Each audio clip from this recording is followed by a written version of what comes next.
Welcome to the Pitch Room. I'm your host, Max Bratter. Today, I'm sitting down with Kyle Judah, the executive director here at Rice's Lilie Lab, in part 3 of our mini-series on Rice and their amazing entrepreneurship program. Kyle, thank you so much for coming on today. It's a pleasure. Thanks so much for having me, Max. Really appreciate it, man.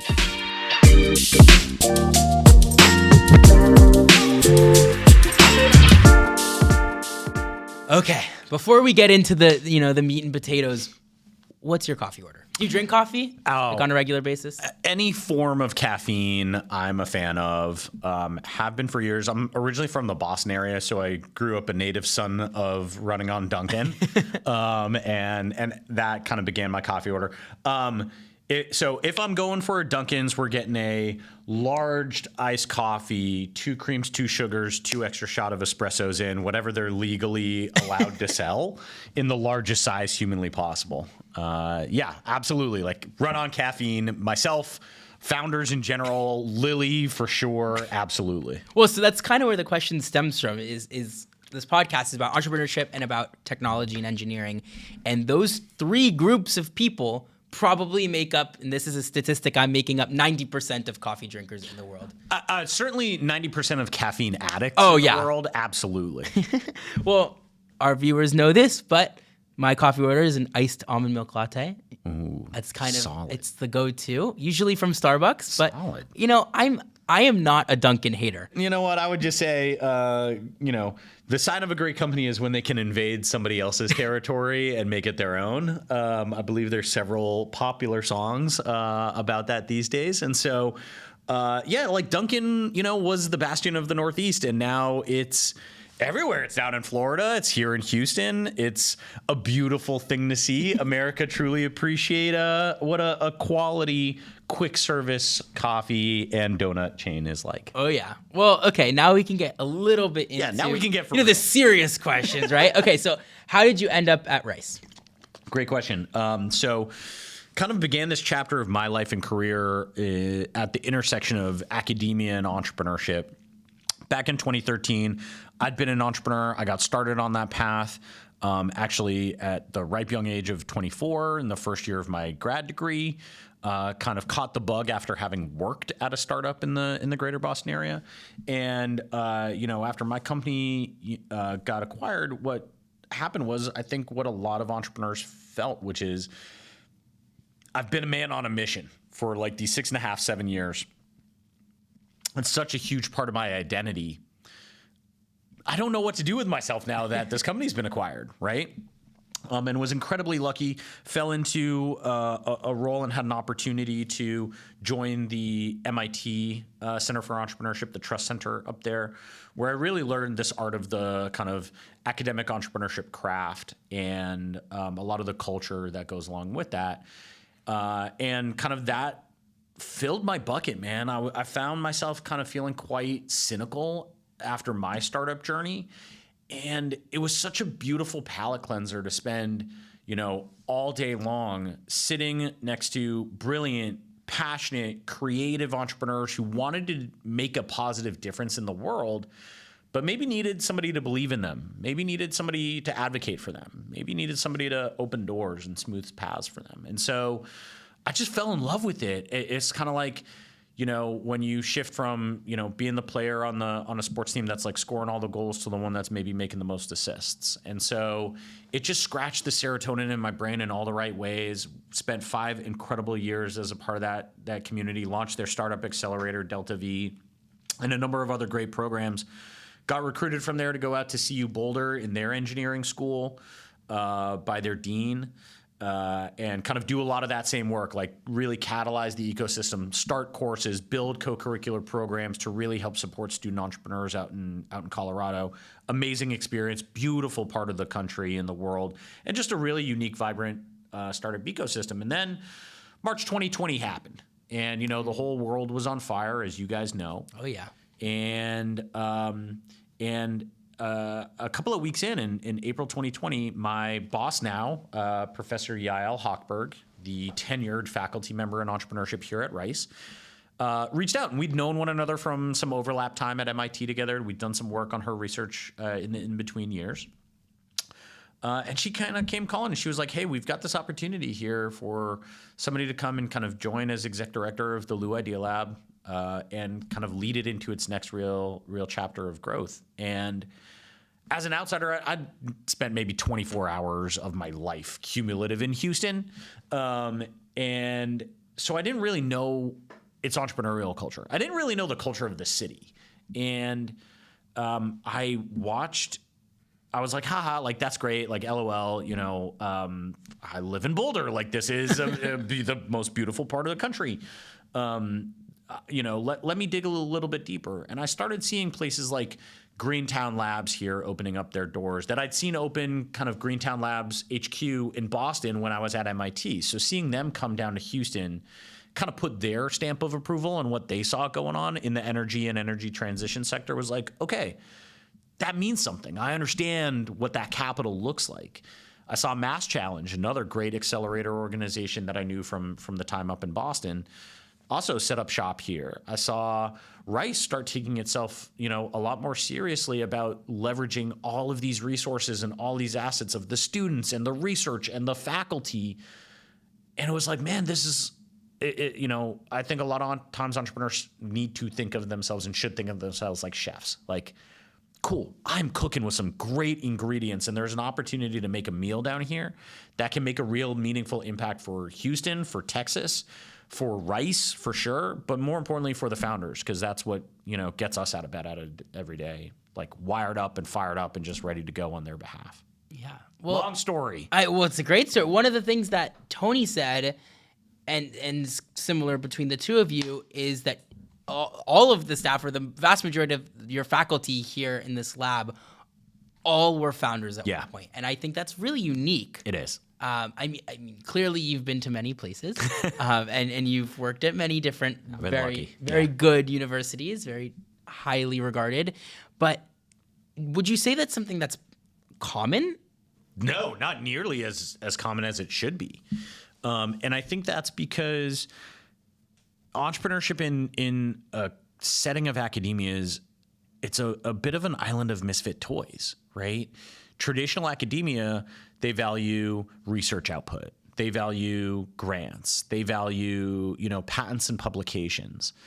And there isn't a lot of incentive inside traditional academia for folks to push beyond the point of publication with their research, right? And that's true whether you're science, engineering, business, philosophy, you name it, right? And so the incentive structure is not there. Well, entrepreneurial research is important. It's really, I think a critical lens to look through the actions and choices and cycles of the past to inform how we think about the future. But entrepreneurship's a contact sport. Like, you can only learn this game by getting on the field and taking your lumps and making your mistakes and earning that scar tissue. And so I think it necessitates more than I think a lot of other disciplines that can still kind of stay in the fundamental theory of it.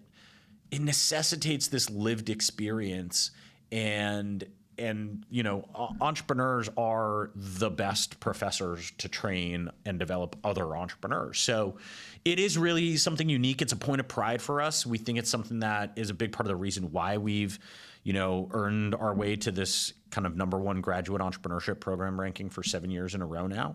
But it's, I think, just, one piece of the puzzle, but it's one that, I think academia and entrepreneurship, there's been a large chasm for like ever, between theory and practice. And the theory of entrepreneurship is great. And theoretically, it's really, really important. But practically, it's mission critical for us as a campus, for us as a country, to support and incentivize entrepreneurs. That's where the growth in our economy is coming from. That's where new jobs, new entire fields are being created kind of out of thin air sometimes. And we have an option to be a leader, or we can let the actions of leaders kind of like, fall to us as like second or third or fourth, in turn to actually put our actions into play. So super important. We believe deeply that like you have to have earned those stripes if you want to teach those stripes. Well, and it's like, I'll make a very basic connection. I take AP classes in high school, right? Yep. A lot of kids in my school do. Yeah. you can't be an AP teacher, a good one at least, if you haven't taken the AP exam. Yeah, absolutely right. It's that simple, right? You can theoretically know AP United States history, like, oh, I was a United States history major in college, but until you've actually done what the students are going to have to do, you don't really know what they're going through. Like you said, it's all theory until you do it. Yeah, and I think that that's actually more important than ever in this fun little like era and age of AI and that expansion, right? We need to think about how we train students of the future and entrepreneurs of the future to have non-commodity skills, right? And I think for decades, academia trained students and professionals to like go and have good research methodology, go and do good rigorous analysis. Well, GPT, Claude, any of them that are out there can probably do better, deeper research faster.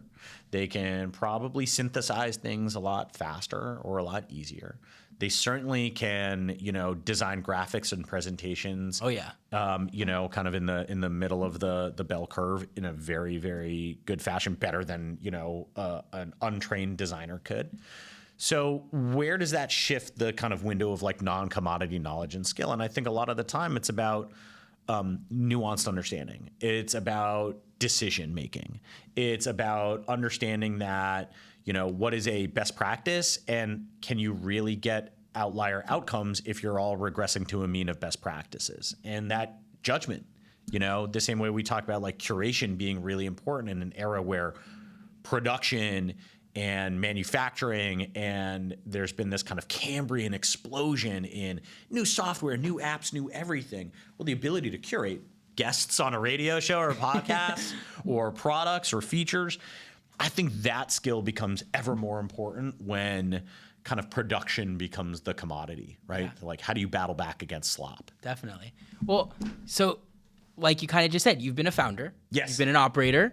To an extent, you've been an investor. Yeah, right? Definitely. And now the person who builds the machine that builds the founders. Yeah. Which of these do you think has taught you the most about how a company actually works? Jeez.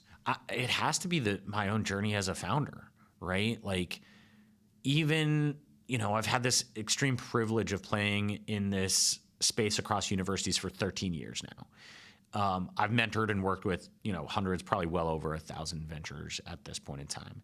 And I think the thing is like you're a voyeur to an entrepreneurial journey. You see the snapshot. It's a lot like when you go into your doctor's office for a check-in. When I have a one-on-one meeting with the student founder, I'm getting the snapshot of like what's going on in that moment, what's bubbling up as the top priority in their brain in this discussion. That might not necessarily be the full context window of what's actually happening in their venture. That might not necessarily be the full context of, what's going on big picture strategy wise versus just like, oh, they're coming off of a tough sales pitch call and they're just like down in the dumps, or their confidence is low in that moment in time. But I think everything echoes from my own founder journey in that experience. I think a lot about what we do, the way that we do it, how we think about designing those experiences at Lilie echo very much from my and Tony and so many of our team members' own experiences as founders trying to do that thing. Yeah. And just wanting someone to say yes instead of no. Just wanting someone to like default to believing, and that like beautiful contagion that is belief sometimes. Yeah. But I think my own founder journey is what allows me to be empathetic to other founder journeys. It also allows me to have like seen 1,000 lives, right? So much of startups is about identifying patterns and matching to those patterns when you need to. And so I've seen a lot, and I think that's allowed me to be able to recognize those patterns, but like none of that happens without kind of tripping and falling into my own founder's journey. Yeah. Well, so like you just said, you've seen hundreds, probably, like you said, thousands of student teams starting companies. Yeah. What do you think the single most common reason that the ones that might seem promising don't end up kind of working out? I think it's really easy to get seduced by mirages when you're an entrepreneur. When, it's a lot like wandering the desert. You don't have enough food, you don't have enough water, you definitely don't have enough shade to survive the journey. So you kind of have to like make do with the scrappy resources that you have. And it's a hard journey. It's arduous, especially in the early days before you have a lot of validation of what's the problem and for what market segment and what's the actual way the solution needs to manifest in the world to, be best positioned to make a difference. It's a messy, non-linear journey to understanding your opportunity and understanding your users. And I think a lot of times people can get seduced by like that wavering mirage that they see on the horizon. I think a lot of times, particularly in this era of AI tools, it has made building and making so easy and lowering that cognitive hurdle that and there's so much more tangible kind of immediate, never going to pass the marshmallow test ability to like sit in front of an AI coding agent, like work in parallel with it. And like you produce a tangible thing, you produce a website, a feature, an app, or whatever at the end of that day's work. The non-technical work doesn't quite have as tangible manifestations. All right, so I talked with 10 customers today. Like, what do I have? Probably 10 transcripts and, some vibes. I think it's very easy for people to get seduced into leading by building versus leading by understanding. Now, that isn't to say you can't better understand people by building and shipping versions of it. 100% totally agree. That's like the best feedback loop possible. But I think to do that in a way that best positions an entrepreneur, like you have to have this be egoless. It can't be about just you and your vision. It's about smashing that vision against the brick wall of reality of your market and of your consumers, of their psychology and their preferences and all these other things. And so I think, that isn't to say like, only go and talk to customers, though that's really important. And I think a thing that everybody overlooks in the early days. But I think it's about like, don't optimize for the work that, manifests tangibly and tangibly only. Like it's easier to see it. It's easier to feel it. That means it's going to scratch that serotonin itch so much easier than like the slog and legwork that you need to do customer development, to deeply understand a user psyche, to understand the decision-making unit or the buying process and structure or whatever it might be. Because your customers are going to give you gold nuggets. It's about, are you going to be able to get outside yourself enough and listen well enough to pick them up off the floor when they're dropping them? Yeah. Well, it's actually very interesting that you say that. We just finished speaking to one of your students, who's been doing this for the last couple of months, and that's kind of exactly what she said was so important, and one of the biggest things that she learned here at, in Rice and in this lab is exactly that, right? You're not always gonna get to feel that like excitement of, yes, I finally got a customer, right? Yeah. You're gonna get that eventually. That's obviously the goal, right? Is getting your customers or whatever the goal for your specific company might be. Your goal might be to sell your company. Sure. Right? Everyone's a little bit different. And that's something Tony told us a little bit about is success looks differently for everyone. Yeah. Right? You could just want to like make something just to be able to say you could make it and then, go be a doctor because that's what you were planning to do. And we've had students who did exactly that, like literally last year. And I think our philosophy about that is really just, there's got to be a lot of paths into entrepreneurship and a lot of paths out of entrepreneurship for folks because every journey is different. Like there are some commonalities that connect entrepreneurs of all stripes, right? You got to be passionate. You got to be committed. Like those are prerequisites. Everything else aside from that is a very bespoke kind of N of one journey. And so some people are gonna, be maybe more that builder maker persona where they're gonna build something to scratch their own itch of curiosity or need. And maybe it still stays a small thing. We've had people do that for, folks in the bird watching community. We've had people do that for folks in the powerlifting, personal fitness community. And those students don't build mega massive businesses, but they're building 30, 40, 50 customers. And then they're going and selling and flipping those companies before they walk across the graduation stage. Like talk about putting yourself in the best position possible to succeed. You're graduating with a lot deeper bank account and a lot more financial freedom, which allows you to take a lot more shots on goal. You have the gold star next to your name of like exited founder, which, isn't going to necessarily win you like any, NASDAQ Entrepreneur of the Year awards necessarily, but that matters and that means something. And if we can have people get those first hits in under their belts, even if they're singles, doubles, triples, they don't all have to be home runs. What matters is people getting started on this entrepreneurial journey earlier, building the muscle earlier in their life and earlier in their career so it can serve them for a longer period of time. Like, man, I got lucky. I tripped into entrepreneurship at 24. It would have been very easy to miss it, And so much of the last 18 years of my life, of my personal life, of my professional life, I can directly tie to that trajectory shifting moment of choosing to be an entrepreneur or not. The people, the mentors. Arguably, I wouldn't be married to my wife right now. We wouldn't have met one another had I not been kind of like on that path. Yeah. So I think a lot echoes from that, but it's really just important to like start from a place of what matters to you. Be humble, be coachable. Like, the best entrepreneurs are learning machines. And I think in order to learn, you have to be willing to fail and willing to make mistakes and not so precious about those mistakes or that failure that, you're unwilling to see the lessons lying before you also. Yeah, I think that's really important. Like you said, you have to understand that it's not about you.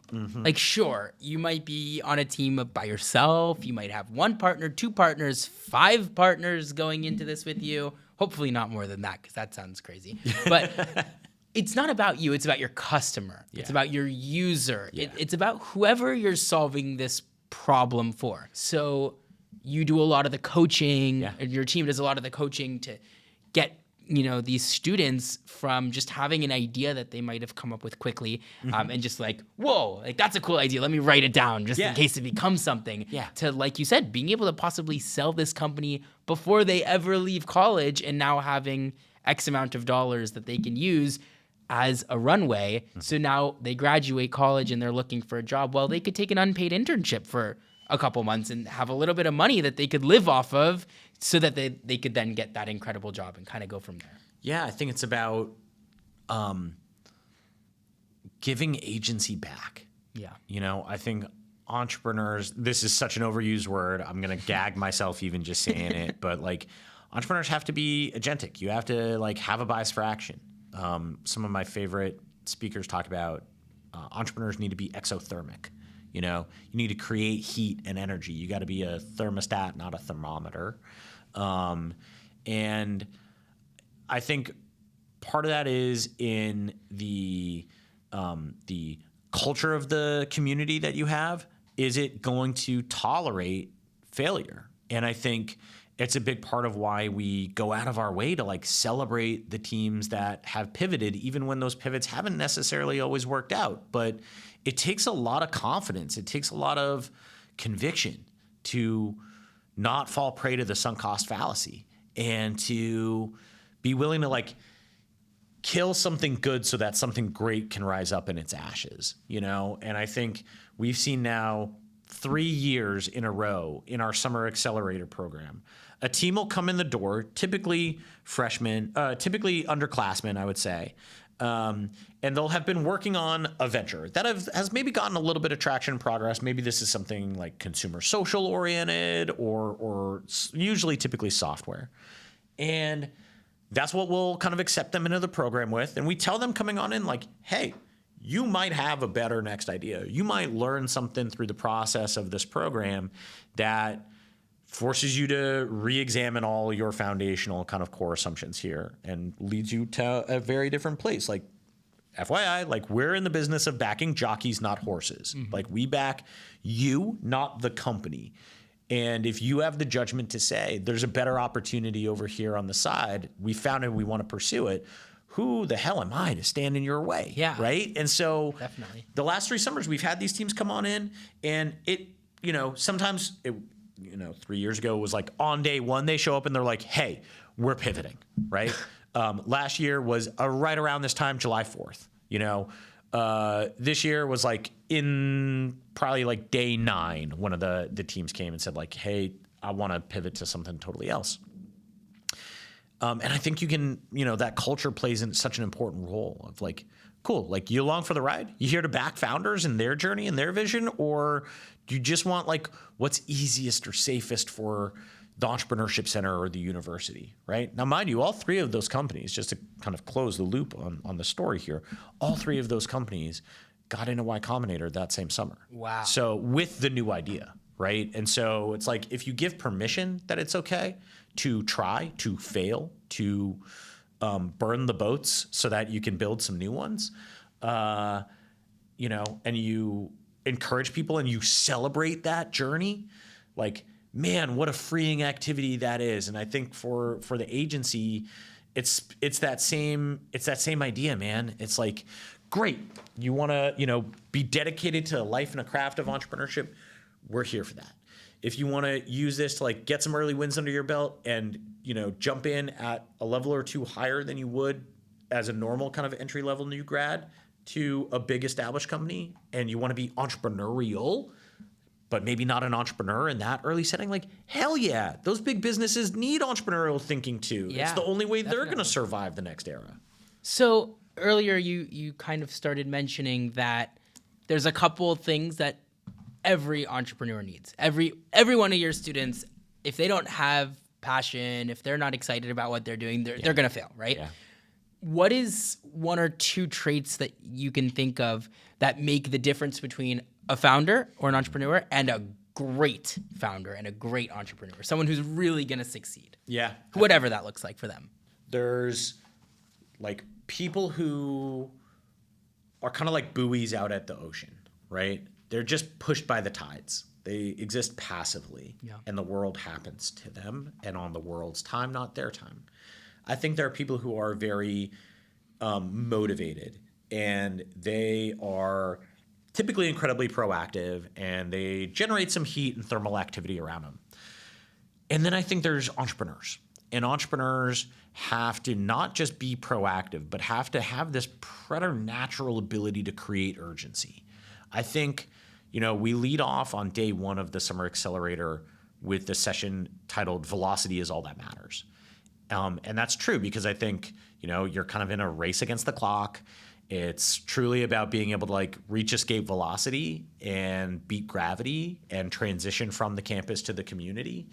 In a very tight runway of like, 2.5 months, 3 months of the summer.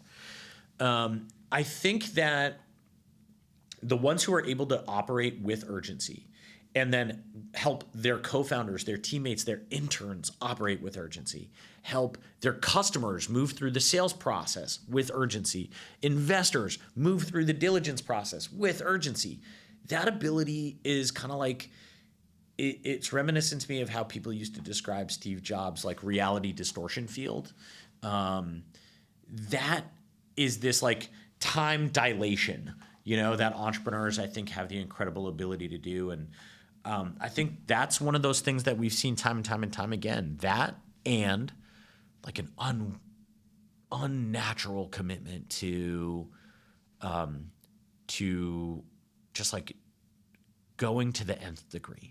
You said it earlier that a lot of times it's just a matter of time, right? Like you do that outreach, you do those biz dev calls, and it's just a matter of time before your first sale ends up happening. Yeah. I totally agree. I think that, we live in an ironic simulation of a universe, and that simulation likes to test entrepreneurs the most. And the way that it tests them is it'll time dilate. So it'll stretch that time of just hearing no's out forever and ever and ever. And see whether you've got what it takes to stick with it when you're just hearing a barrage of no's, when you're drinking failure from the carton and not the glass. Yeah. And if you have the temerity, if you have the perseverance, the grit to just like get through it, keep getting up the next day and throwing yourself at the brick wall, scheduling another 10 or 15, sales calls or cus dev interviews. Eventually the wall will give, man. Like great entrepreneurs are like water. They can erode even the strongest foundations of a market if given enough time. but are they able to generate the urgency, and can they stick through it when things are tough? That's why I think it's really important for entrepreneurs to build from a place of authenticity to a problem they care about, because you're going to hear, like, it's just the physics of this world, man. It's like 99% of people are going to say no to you. Definitely. And so when you're hearing 99% no's, like, what's it going to be that's that just fission, energy source inside of you? It's that personal passion, that feeling like you're called to serve a community or a population or a problem. Well, I think I 100% agree with you. It's very important that students remember that they're students. You're going to hear no purely because people think you're too young. Sure. I mean, I've heard that. I'm 16 years old. I hear that all the time. That's like the biggest reason I hear a no is, well, that kid probably can't do it because he's only 16. Why should I trust that? Yeah.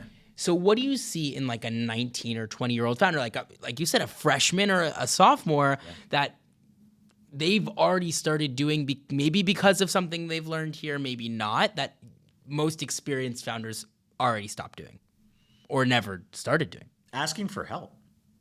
Like, this is one of those, I think it's a Dunning-Kruger effect thing, where the novice, that 18-year-old who like knows enough to know what they don't know, I think we see the most entrepreneurial ones are the ones with this insatiable curiosity and hunger to know more. And the way they know more is by like going and asking questions, booking time with me or people on the team, booking time with mentors. We have teams in the Summer Accelerator now who are like spending 20, 30, 40 hours a week just going and asking questions to learn, right? To learn about a market or learn about a regulation or whatever it might be. And I think as you gain a little bit of experience, you maybe start going into those conversations or those meetings with eyes wide open enough to know, like, oh, this person's like really important. They matter. They've done this before. They've got this rep, whatever it is. I don't want to look stupid, right? And that kind of fear of being or seeming cringy, that's like the ultimate death knell for your generation. I can't disagree. And I think that but then I think like it's a bell curve, right? So on the other side of that bell is like, enough to know. Mm-hmm. I know there's so much I don't know. I need to be asking everybody questions. And so, but I think it's like, after you kind of get your first like year of entrepreneur work under your belt, you start thinking you know all the answers. I know I certainly did, and just that willingness to like ask questions, embrace the cringe. Like, the only way you can kill the cringe is by being immune to it. And so if you can just like positively gaslight yourself into believing that a person is going to gain respect for you when you ask questions, not lose respect for you, I think it just puts you in a really good psychological frame of mind to go and extract maximum knowledge and value out of every conversation. But yeah, I wish people ask more great questions. Like, bring back a world where we ask great questions. I would love that. Well, and I think to a degree, AI is kind of killing that, right? Like, if I think I have a stupid question, I'm not going to ask my teacher. I'm going to ask ChatGPT, because ChatGPT is not going to be like, oh, you idiot, that was a stupid question. But I totally, in my head, and of course this would never happen, but I totally think my teacher might say that, or at least they'll think it, right? Totally. And I actually think, let me push it a little bit further than that. I actually think AI models in particular are making it miles worse, because They just say yes. They just say yes. That's exactly right. You ask some question of Claude, and it's going to come back to you like, oh my God, that was so That was right. the smartest thing you've ever said. Anyone. Revolutionized the field. You should apply for the Nobel Prize. And it's like, so it's a very, Claude is a gentle parent. It's like, oh, honey, sweetie, you're the best. You're the smartest. You're the brightest. Oh, nobody ever thought to ask this question in this way before. Oh, you're so right to have pushed me on that. It's very gentle parenting style. That's what I hear a lot. You're so right to have pushed me back on that. Yeah, man. Like, ask better questions. We should be willing to look a lot more stupid in public than we sometimes are. Yeah, definitely. Well, I want to shift gears a little bit. So we've talked quite a bit about what makes a good founder. Yeah. And a lot of that is because that's what, you teach your students, right? We try. But let's switch to talking a little bit about Houston. Sure. Right? So you told me at the beginning when you were telling us your story that you had to do a little research about Houston and about Rice, because I think a lot of people can agree when you think of the hot spots for startups, Houston's not the first one you think of. Sure, You probably think about totally. the Bay Area Yeah. and Boston Of and like course, the naturally. New England area. Why do you think not only that Houston's become so popular now, and because Tony told us a little bit about what he thinks the reason is, but what do you think the actual edge is that Houston has now? I think that we're coming out of kind of a 25-ish year stretch where, in the fulfillment of Mark Andreessen's prophecy, like software ate the world, everything was software, everything was enterprise, everything was apps, everything. And it now, more fuel on that fire with the kind of LLMification of all things. But in a world where software is now the commodity and where anybody can build software and ship software, the moat becomes for places that can not just work in the bits, but in the atoms. And that's Houston's history, man. I mean, the entire chemical production base for America and certainly close to large parts of the entire global economy, happened in Houston, The plastics industry, certainly oil refining, refineries, the kind of financialization of energy, right? Energy finance capital of the world for sure. Space, shipping and logistics, materials. So many new materials have been discovered here at Rice and at other institutions around Houston. Healthcare, obviously. These are things that all are increasingly gated and bounded by the world of atoms. Can you make that therapy? Can you make that device? How do we get freight off of the ships at the port of Houston that much faster or that much more effectively? And construction, obviously, another huge one here in Houston and in Texas. And we've got a ton of real estate development, kind of tech-infused companies, as well as products and technologies for that sector. So I think it's a great interface spot for where the world of bits and atoms meet. All these kind of mission critical industries. There's certain parts of Houston and Texas culture that I think have played a role. The fact that there are minimal zoning laws and regulations here means that you can actually build factories. I think we're here to move fast. I think there's also, something to be said, fourth largest city in the country, most diverse city in the country, second largest port in the country. Interesting. I believe. I don't think I knew that. I believe it's second largest after Port of Los Angeles. There's so much happening here, so much opportunity.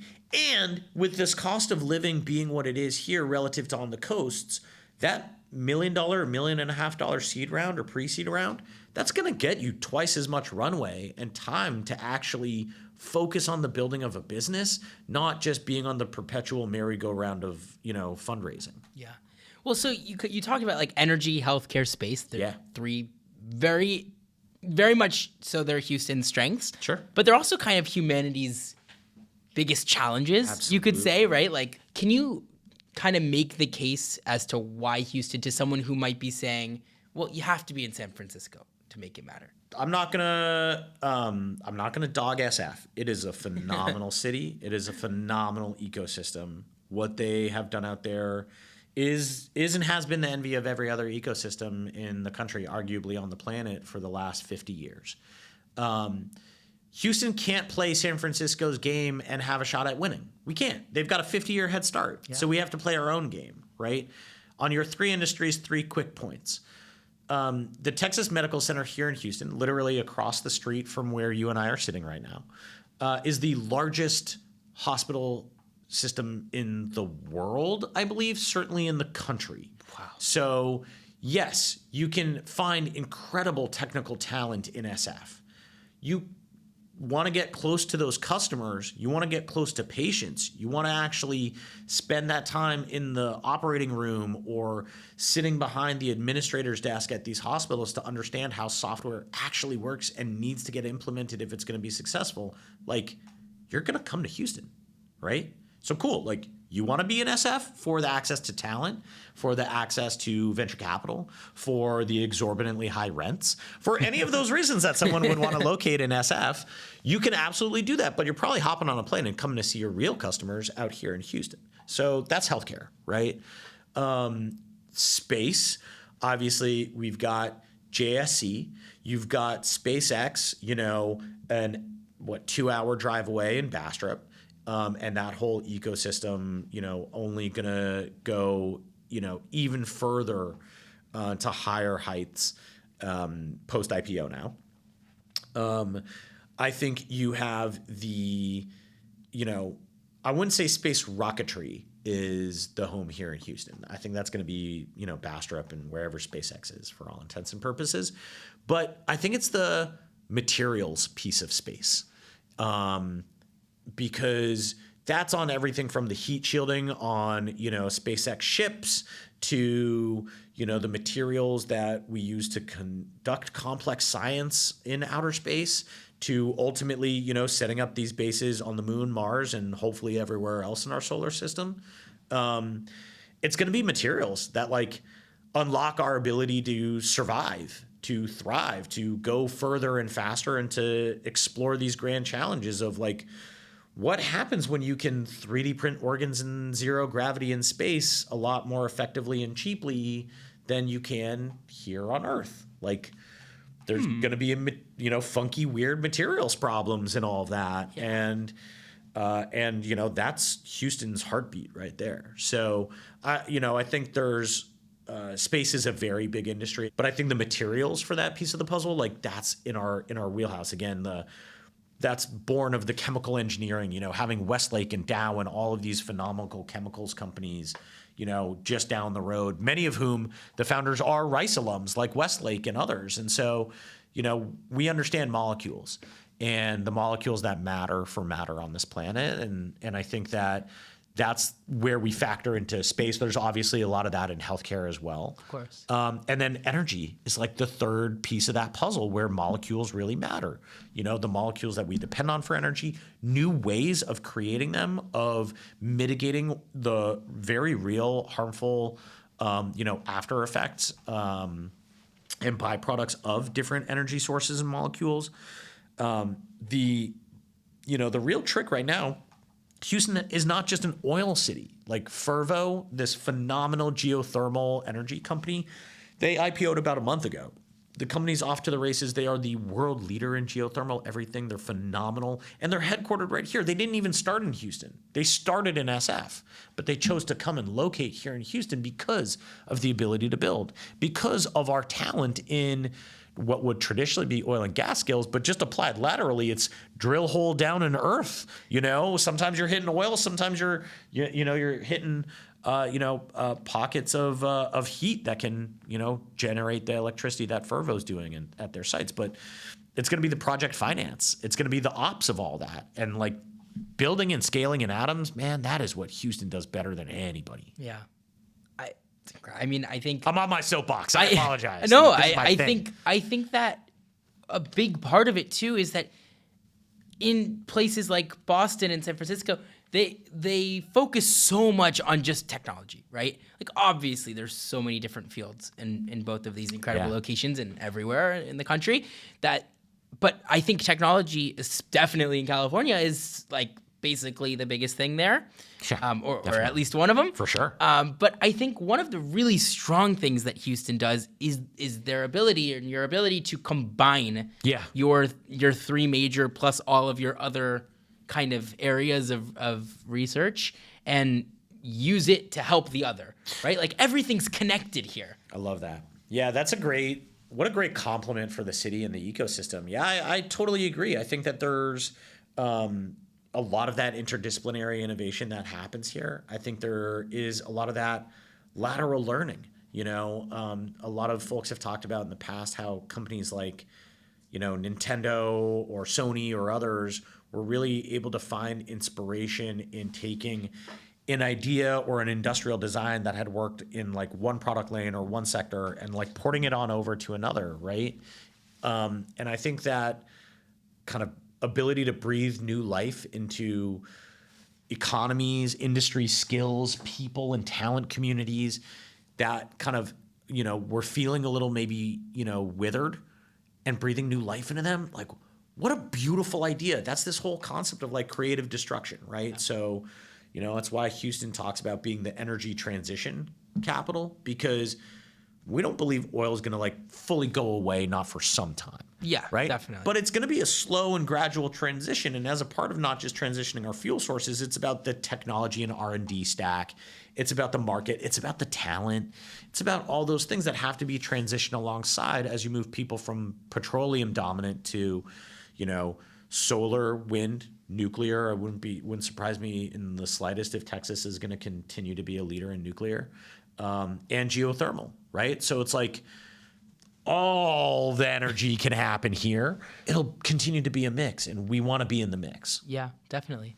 Well, I want to kind of shift gears again a little bit. What do you think? And I asked you this question before we started so that you could have a couple minutes. I don't have a good answer yet, but ask anything. To think about it, right? But yeah. What is the most overrated piece of startup advice that everyone keeps repeating?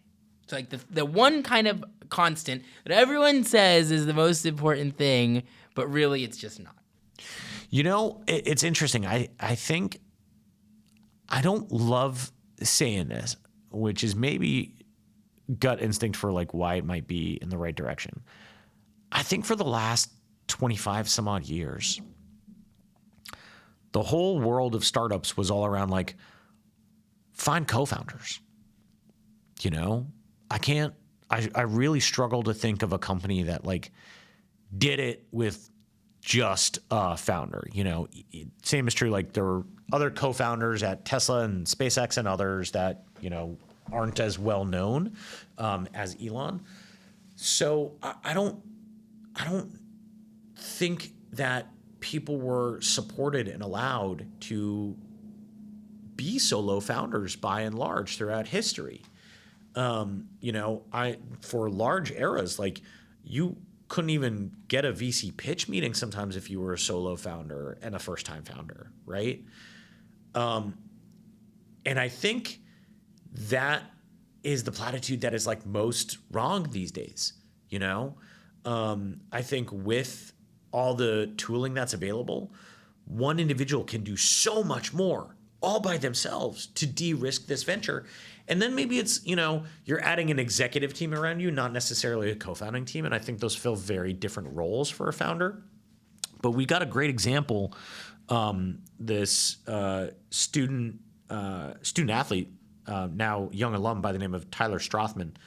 Veloci is the company, if I can put in a free ad plug for them. He designed a new running shoe based off of his own experience with lower leg pain as a student athlete on the track and field team here at Rice.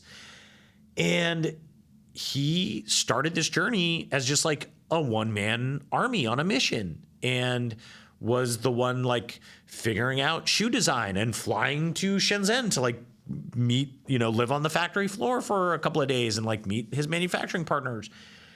And he ultimately ended up hiring and bringing some people on down the line. But like for that early first sprint and start, it was really just him. And we've kind of seen the story repeat and recur a couple of times over, particularly in the world of software. So I do think you can go further faster by going together. But I don't think it's a game that has to be a multiplayer video game anymore. Like, I think we're about to see an era of unleashed, locked-in solo founder who can take a company the whole distance, and like the new kind of like Renaissance, entrepreneur might be, a one-person company passing, 7 figures of revenue a year, doing a lot of that work through agent orchestration, and like living a very balanced life. Again, so Lilie is ranked, correct me on the stat if I'm wrong, but number 1 for entrepreneurship for 7 years. You got it. Running. Yeah. Continuously. Being honest, do you think like, what do you think that a ranking like that kind of misses or gets wrong about whether you're actually building founders, right? So that's like a cool number. It's a great number for your marketing team. I bet your marketing team is thrilled that they can talk about that, of course, all the time. But what do you think about that, just that pure number misses what's really going on here? Everything. Misses everything. You know, as I said earlier, like, what you get out of entrepreneurship at Rice is so bespoke to who you are and where you're coming from and what journey you're on and what you want for yourself. Never mind that, you know? I don't think we are, you know, number one as far as like the highest volume of student entrepreneurs being output in the world. Not by a mile. Like, keep in mind, we're also, you know, at Rice, like 7,500 students, all in grad and undergrad. So we're a lot smaller than, you know, some of our coastal peers here. But I think it allows for a lot of air cover, by which I mean most entrepreneurs, when they get started on this path here at Rice, are coming from environments or situations which aren't always the most supportive of people choosing the entrepreneurial path. You know, maybe they are an international student or the child of immigrants like I am. Maybe they're coming from a lower socioeconomic status or background. You know, any number of different things that can reinforce a choice to double down on the safe path. That can double down on the path of prestige, of checking all of those boxes so you can get that prestigious investment banking internship or job placement or consulting or research or med school or any of those like tried and true approved paths, you know? And then they try entrepreneurship and they experience a lot of failure and a lot of discomfort in the unknown for the first time. And that can be really, really scary for a lot of folks. But I think being able to have that number and show, like, this is not a one-off thing. There's a difference between being rated number one, being ranked number one once, and doing it consistently for the better part of a decade. And I think that, like, if nothing else, that shows we consistently are showing up. This is not a juking of the stats. This is not an aberration or an outlier. This is what consistent effort looks like when applied over time, just like entrepreneurs do. But I think being able to point to that stat gives a student a lot more comfort. Hey, I know I'm going to get supported. This is the number one ranked thing, right? Now, there might still be some gaps in their expectation of reality around all that. Sure. But at the very least, they know, like, this is a thing that I can do. It is an option for me here at Rice. It is an option that's going to be supported. It's not something that I have to, you know, be outcast for amongst my own peer group. It's not something that I have to do only in the dark shadows of the basements of our residential college dorms here. This can be something that is in the sunlight, that is elevated and celebrated on this campus and by this campus. And I think importantly for those students and for those entrepreneurs, a lot of times the first line of reality and defense that they have to figure out how to fight through is their parents. And parental approval, consent, support. That's a really important piece of the puzzle for a lot of student entrepreneurs. And because it's a lot of times their parents who are saying, like, no, put your head back down in the books, get that GPA up, get another, you know, research assistantship under your belt, whatever it might be.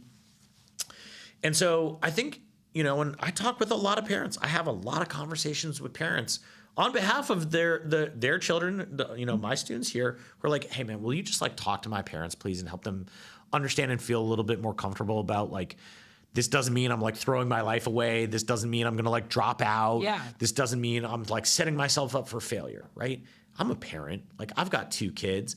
I understand where those parents are coming from. I understand their perspective. It's logical. You want your kid to be safe and happy. And it certainly helps in those conversations to be able to say, like, you know, ma'am, sir, we're the number 1 ranked program in the country for 7 years in a row.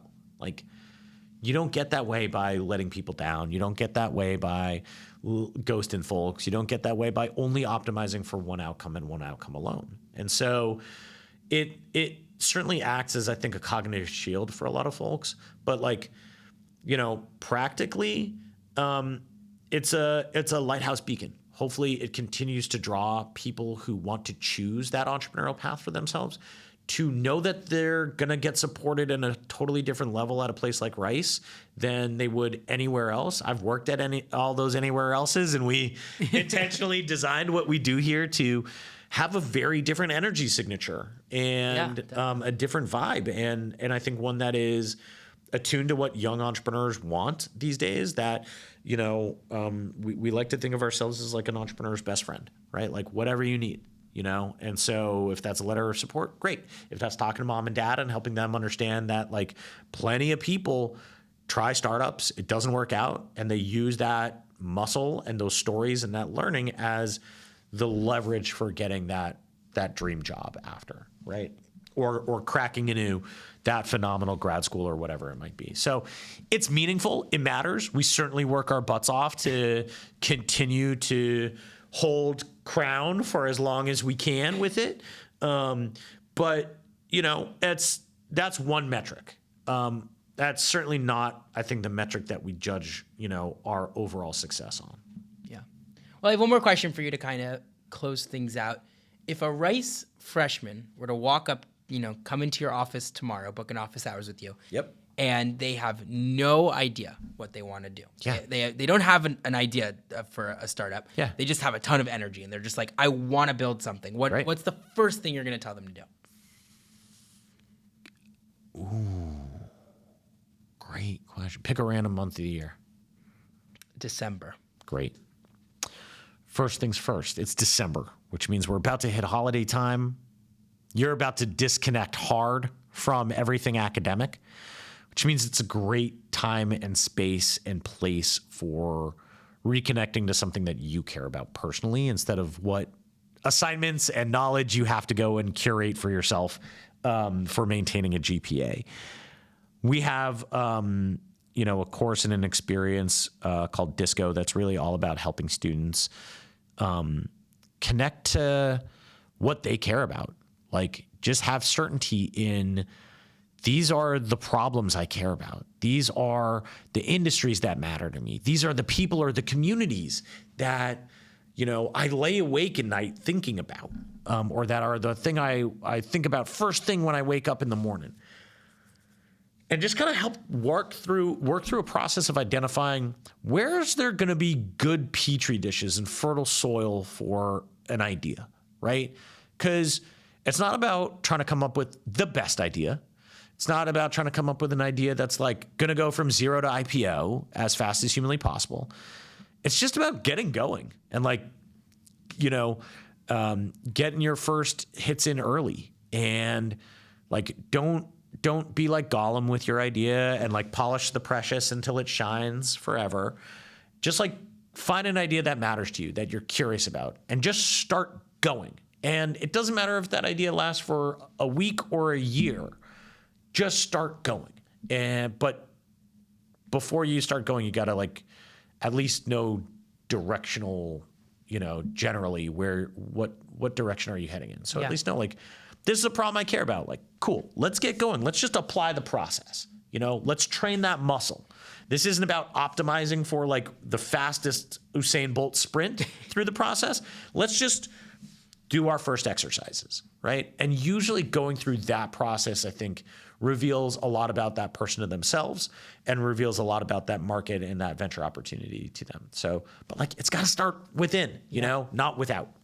Well, Kyle, thank you so much for coming on the Pitch Room. You've been an incredible guest, and your insight is truly valuable to our listeners. Everyone go check out Rice's Lilie Lab. They're really creating incredible things every single day. They have competitions. Just like, follow Kyle on LinkedIn. There's something exciting going on every week at least. There's something cooking. We're definitely cooking with gas down here. If you're a high schooler passionate about entrepreneurship, please reach on out. Check out our Pathfinder program. If you are a founder out and about in the world, like, we want you to be a part of our cinematic universe too. So please reach on out, visit our website, entrepreneurship.rice.edu. You can book time with me and the whole team on there just through our Calendly's linked on the website. come into our world, come be a part of this exciting opportunity and community here at Rice in Houston. We're building, real things, real people, real problems. That's what we do. And thank you for coming and be a part of our community here and for joining us on the campus this afternoon, Max. Great to have you.